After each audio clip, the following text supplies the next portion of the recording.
बच्चों, आपका फिर से स्वागत है हमारे YouTube channel IAS Gate Point में।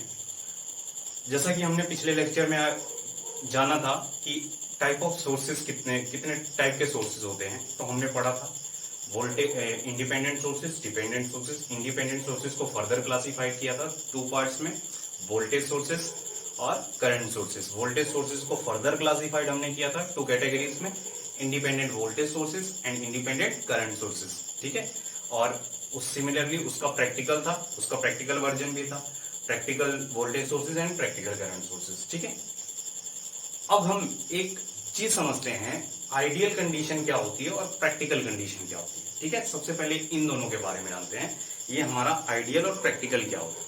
ठीक है, आप सभी ने रामायण देखी होगी।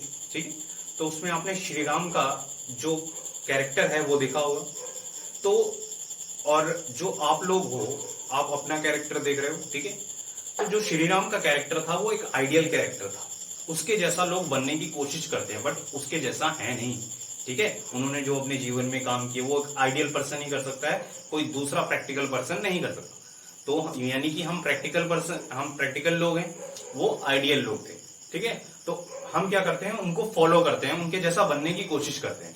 मतलब प्रैक्टिकल डिफरेंट होता है आइडियल से, और हर एक प्रैक्टिकल चीज को आइडियल बनाने की कोशिश की जाती है ताकि उसकी एफिशिएंसी इंप्रूव हो। ठीक है, तो जो हमारा आज का टॉपिक है वो है इसी पे, आइडियल वोल्टेज सोर्स क्या होता है, या इसी को एक और तरीके से बोला जाता है इंडिपेंडेंट वोल्टेज सोर्स क्या होता है।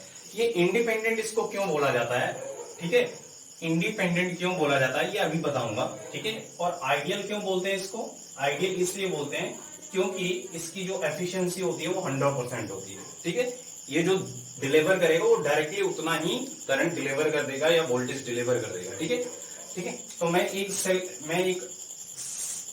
सेल कंसीडर कर रहा हूं। ठीक है, इसका टर्मिनल ये ए है, ये बी है। ठीक है, और ये सिंगल सेल लिया मैंने, और इसका जो स्ट्रेंथ है वो VS। ठीक है, अब मैंने क्या किया, इसके पैरेलल में इस टर्मिनल से एक लोड कनेक्ट कर दिया। ठीक है, ये लोड RL है, और जो इसके अक्रॉस वोल्टेज है, जो इसके अक्रॉस वोल्टेज है वो हमारा ये है VL। ये VL क्या है, ये वोल्टेज है इस लोड के अक्रॉस, ये हमारा लोड था। समझ में आया। अब मैं मान रहा हूं कि इससे जो करंट निकल रहा है, इस वोल्टेज सोर्स से जो करंट निकल रहा है उसको मैंने IS लिया। IS क्या है, source due to this, current due to this source. ठीक है, क्लियर है यहां तक। अब आपको पता है कि ये जो IS है, ये पॉइंट A है, यहां से आने वाला करंट IS है, जाने वाला करंट IL है। तो यहां से कोई दूसरी ब्रांच तो है नहीं, तीसरी ब्रांच तो है नहीं जहां करंट जा सके। तो मैं यहां से एक चीज लिख सकता हूं, IS इक्वल टू क्या हो जाएगा, IL यूजिंग KCL। तो यहां एप्लीकेबल भी नहीं है, फिर भी हम कह सकते हैं कि कोई तीसरी ब्रांच नहीं है, तो IS इक्वल टू IL हो जाएगा। अब ध्यान से देखना, A से लेके B के बीच में सिर्फ एक वोल्टेज सोर्स है और कोई भी रेजिस्टेंस नहीं है, तो जो इसके अक्रॉस वोल्टेज होगा ये VS, ये VL के इक्वल होगा कि नहीं। तो यहां से मैं एक चीज और लिख सकता हूं, VS इक्वल टू VL। ठीक है, अब ध्यान से देखना, अगर मैं इस टर्मिनल की बात करूं, इस टर्मिनल की, तो इससे करंट क्या निकल रहा है, IL, और इसके अक्रॉस वोल्टेज क्या है, VL। तो यही मैं इसके टर्मिनल कैरेक्टरिस्टिक्स को ड्रॉ करूंगा। टर्मिनल कैरेक्टरिस्टिक्स क्या कहती है इसकी, ये मैंने कुछ लिया, ये है VL और ये है IL।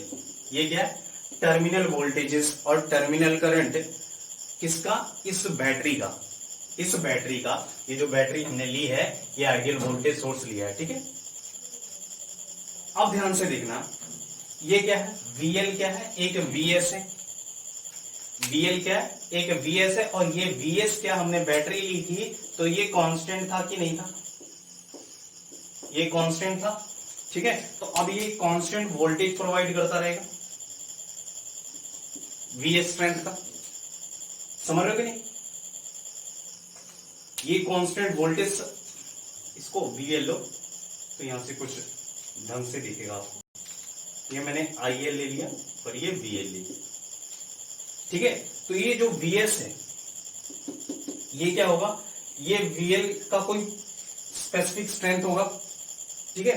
तो ये VS प्रोवाइड करता रहेगा, यानी कि ये IL पे डिपेंड नहीं करेगा। IL की कुछ भी वैल्यू हो, चाहे ये IL 1 एम्पियर हो, 2 एम्पियर हो, 3 एम्पियर हो, कुछ भी हो, ये हमेशा VS प्रोवाइड करता रहेगा, हमेशा कांस्टेंट वोल्टेज देता रहेगा, ठीक है। ये जो इसका स्ट्रेंथ है, ये इस वोल्टेज सोर्स का जो स्ट्रेंथ है, जो इसका स्ट्रेंथ है वो IL से इंडिपेंडेंट है कि नहीं, यानी ये इंडिपेंडेंट किसके है, इंडिपेंडेंट ऑफ करंट,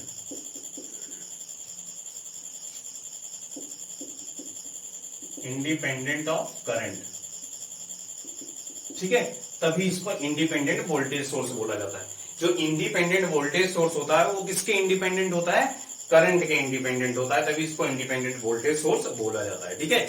ये इसका कैरेक्टरिस्टिक्स हुआ। अगर मैं इसकी एक्सिस चेंज करूं, या ऐसे भी ड्रॉ कर सकते हैं कि नहीं, इसको मैंने VL ले लिया, इसको IL ले लिया, तो जो अब हम ड्रॉ करेंगे वो कुछ ऐसे आएगा कि नहीं, परपेंडिकुलर वर्टिकल एक लाइन जाएगी और ये VS स्ट्रेंथ हो। तो ऐसे भी पूछ सकता है आपको, ऐसे भी पूछ सकता है, ठीक है। अब यहां से एक चीज आपसे वो पूछ सकता है, दो क्वेश्चन यहां से पूछ सकता है वो। एक ये कि सर जो आइडियल वोल्टेज सोर्स है, ये काफी कॉम्पिटिटिव एग्जाम्स में आता भी है, जो आइडियल वोल्टेज सोर्स है उसका इंटरनल रेसिस्टेंस क्या होता है, ठीक है। तो देखना यहां पे, मैंने यहां पे कहीं भी इंटरनल रेसिस्टेंस यूज किया नहीं किया ना। जब भी वोल्टेज सोर्स हो तो उसका इंटरनल रेसिस्टेंस हमेशा उसके सीरीज में लगाते हैं।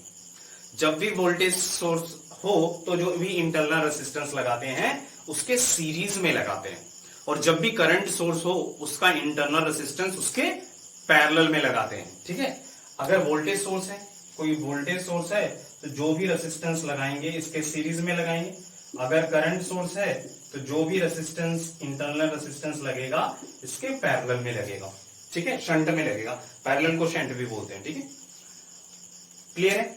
तो देखना इसके सीरीज में कोई भी रेसिस्टेंस है नहीं है सर, तो यानी कि जो आइडियल वोल्टेज सोर्स होगा या इंडिपेंडेंट वोल्टेज सोर्स होगा उसका इंटरनल रेसिस्टेंस क्या होगा, उसका इंटरनल रेसिस्टेंस 0 होगा, उसका इंटरनल रेसिस्टेंस क्या होगा, 0। तो नोट का फर्स्ट पॉइंट आपने क्या लिखना है कि जब भी आइडियल वोल्टेज सोर्स दे या इंडिपेंडेंट वोल्टेज सोर्स दे तो उसका इंटरनल रेसिस्टेंस क्या होता है, उसका इंटरनल रेसिस्टेंस 0 होता है। समझ में आया। और ये किसके इंडिपेंडेंट होता है, ये इंडिपेंडेंट ऑफ करंट सोर्स होता है। मतलब कुछ भी करंट पास करे, चाहे 2 एम्पियर पास करे, इससे 2 एम्पियर जाए या 3 एम्पियर जाए या 9 एम्पियर जाए, कोई भी करंट हो, ये हमेशा कितना वोल्टेज प्रोवाइड करता रहेगा, ये हमेशा VS प्रोवाइड करता रहेगा। समझ में आई बात। ये इंडिपेंडेंट ऑफ करंट होता है, ठीक है। इस वोल्टेज सोर्स की स्ट्रेंथ इस बात पे डिपेंड नहीं करती कि उससे कितना करंट पास करे, ठीक है, उससे any amount of current can be flow, ठीक है। तो दो पॉइंट आपको जो याद रखने हैं, तो नोट करके वो दोनों पॉइंट लिख लीजिए। तो पहला पॉइंट क्या है, ठीक है, फर्स्ट पॉइंट क्या है हमारा, इसमें ही मैं आपको दिखा रहा हूं आइडियल वोल्टेज सोर्स की कंडीशन में। नोट करके जो आपको नोट कर 2 पॉइंट्स लिखने हैं वो लिख लीजिए।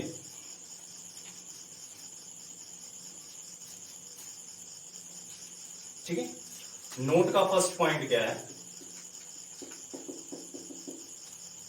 ये कॉम्पिटिटिव एग्जाम्स में पूछा जाता है कि आइडियल वोल्टेज सोर्स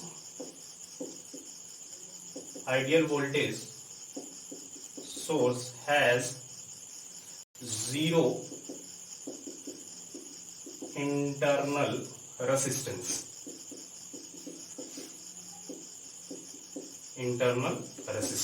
ठीक है। इसका 0 इंटरनल रेसिस्टेंस होता है, याद रखना सर बहुत ध्यान से, ये कई कॉम्पिटिटिव एग्जाम्स में पूछा जाता है, ठीक है। सेकंड पॉइंट क्या कह रहा है, ये जो आइडियल वोल्टेज सोर्स होता है वो any amount of current can pass through this ideal voltage source, any amount of current can flow through through ideal voltage source, ideal voltage source. Any amount of current can flow through ideal voltage source. That is why it is called as, क्या बोलते हैं इसको, independent voltage source. ठीक है, तो ये कुछ हुआ हमारे इंडिपेंडेंट वोल्टेज सोर्स. ठीक है, अब प्रैक्टिकल वोल्टेज सोर्स कैसा होगा वो भी जान लेते हैं. तो वो हम अपने नेक्स्ट लेक्चर में डिस्कस करेंगे. वो हेडिंग डाल लीजिए, प्रैक्टिकल वोल्टेज सोर्स. ठीक है, और आपको इस चीज को ध्यान में रखना है जब भी कॉम्पिटिटिव एग्जाम्स में बैठो, तो इन दो पॉइंट्स को हमेशा ध्यान में रखना है, आइडियल वोल्टेज सोर्स की. ठीक है, अब जो अगला हेडिंग है वो है हमारा practical voltage source. Practically voltage source कैसा बिहेव करता है देखते हैं. ठीक है, जो आइडियल वोल्टेज सोर्स का था उसका जो प्रैक्टिकल एग्जांपल था वो आपका एक बैटरी होता है, जो आप बैटरी घरों में यूज करते हैं टॉर्च वगैरह में, तो वो इसका एक प्रैक्टिकल एग्जांपल होता है. ठीक है, इसका एक प्रैक्टिकल एग्जांपल होता है. क्लियर है?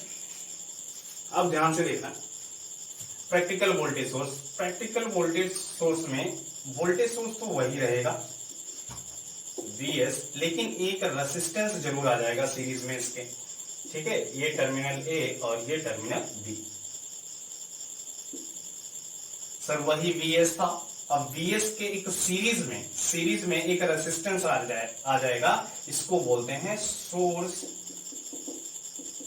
रेसिस्टेंस. सोर्स का अपना रेसिस्टेंस. ठीक है, अब मैं फिर वही करने जा रहा हूं. जब भी इसकी टर्मिनल कैरेक्टरिस्टिक्स निकालनी है तो हम क्या करें, जब भी इसकी टर्मिनल कैरेक्टरिस्टिक्स निकालनी है तो सबसे पहले लाके आप लोड कनेक्ट कर दो. ये RL है, ये हमारा है लोड. ठीक है, अब इसमें से मान लो करंट IL है और इसके अक्रॉस जो वोल्टेज है वो मेरा है VL. इसके अक्रॉस जो वोल्टेज है वो हमारा VL है. इसको लिमिटिंग रेजिस्टेंस भी बोलते हैं. सोर्स रेजिस्टेंस बोल दो या लिमिटिंग रेजिस्टेंस. ठीक है, मान लो यहां से इस सोर्स से जो करंट निकल रहा है उसको मैंने IS ले लिया. ठीक है, अब point A eight node A की बात करते हैं. ये सिंपल नोड है, यहां दो ब्रांचेस कनेक्टेड है, तो नोड A पे IS इक्वल टू IL हो जाएगा कि नहीं, हो गया. ठीक है, बट अब एक चीज देखना, अब ये Vs इस VL के इक्वल नहीं है. क्यों सर, ये बीच में एक रेजिस्टेंस आ रहा है, यहाँ पे कुछ वोल्टेज ड्रॉप होगा. ठीक है, तो अब इसकी वजह से मैं मान ले रहा हूं इसमें से करंट अगर ऐसे फ्लो कर रहा है तो current always flow from high potential to low potential. High को हमने प्लस से रिप्रेजेंट किया और लो को हमने नेगेटिव से रिप्रेजेंट किया. तो अगर मैं कहूं इस voltage VRS, voltage across resistance, source resistance क्या होगा, current through the resistance IS into resistance of this source resistance. ठीक है, तो ये हुआ IS VS और ये है. अब यहां पे आप घूम जाइए और लगाइए यहाँ पे KVL, यहाँ पे लगाइए KVL. तो KVL जरा लगाइए यहाँ पे, KVL इन लूप. जब आप यहाँ पे KVL लगाएंगे तो देखते हैं क्या होता है. ठीक है, KVL में यहां से यहां गए पॉजिटिव टर्मिनल, प्लस माइनस. तो जब भी जो भी आपके पास एलिमेंट है एग्जिट करे तो उसका साइन देख लें. एग्जिट किया तो साइन क्या, प्लस, ये तो हुआ प्लस VS. ठीक है, यहां से एग्जिट किया, साइन क्या, माइनस IS RS. उसके बाद यहां से जब एग्जिट करेंगे इस लोड से तो माइनस, साइन क्या है, माइनस VL इक्वल टू 0. अब इसको थोड़ा सा सॉल्व करो आप. अब मैं यहां से VL equal to VS minus IS RS लिख सकता हूं. और आपको पता है इस इक्वेशन 1 से IS को क्या लिख सकता हूं, VL equal to minus RS into IL plus VS. इसको इक्वेशन नंबर 2 दे दो और फ्रॉम 1 से आया था. ठीक है, कह सकते हैं. अब देखना ध्यान से, अगर मैं इसको स्ट्रेट लाइन से कंपेयर करूं MX प्लस C. ठीक है, तो इसका स्लोप क्या हुआ स्ट्रेट लाइन का, ये m हुआ, ये माइनस RS हुआ, ठीक है, और इंटरसेप्ट क्या हुआ, VS हुआ।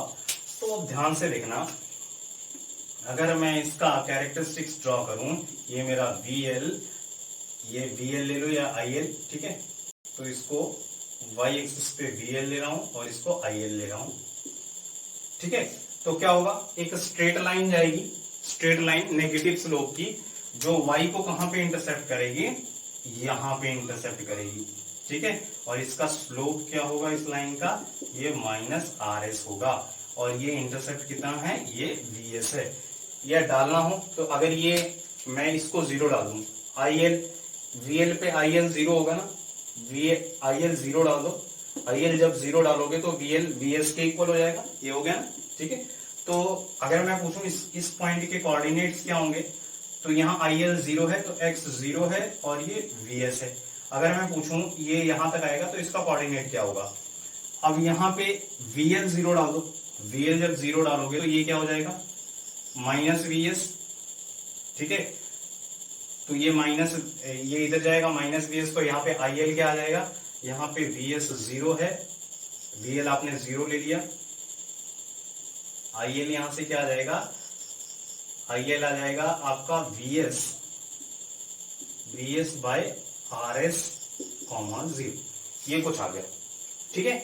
तो इसके ये मान लो ये पॉइंट B, ठीक है, और इस लाइन का जो स्लोप होगा वो माइनस RS, बट ये यहां पे नहीं आएगा बिल्कुल, ठीक है, ये यहां ऐसा कुछ आएगा, समझ रहे हो, ज्योमेट्रिकली तो आप निकाल सकते हो, ठीक है। तो ये कुछ इसका क्या हुआ, ये प्लॉट बिटवीन टर्मिनल वोल्टेज, ये क्या हुआ, plot between VL versus IL, terminal voltage and terminal current, ठीक है। अब देखना, प्रैक्टिकल वोल्टेज सोर्स में एक ही चीज जो चेंज कर रही है वो क्या है, वो ये रेसिस्टेंस है, इंटरनल रेसिस्टेंस। मतलब प्रैक्टिकल वोल्टेज सोर्स में एक सीरीज में इंटरनल रेसिस्टेंस लगेगा, किसके, आइडियल वोल्टेज सोर्स के। बस इतनी सी बात थी दोनों में, ठीक है, क्लियर है, यहां तक क्लियर है सर। तो नेक्स्ट जो टॉपिक है वो है ideal voltage source, next topic ideal current source, फिर उसके बाद प्रैक्टिकल करंट।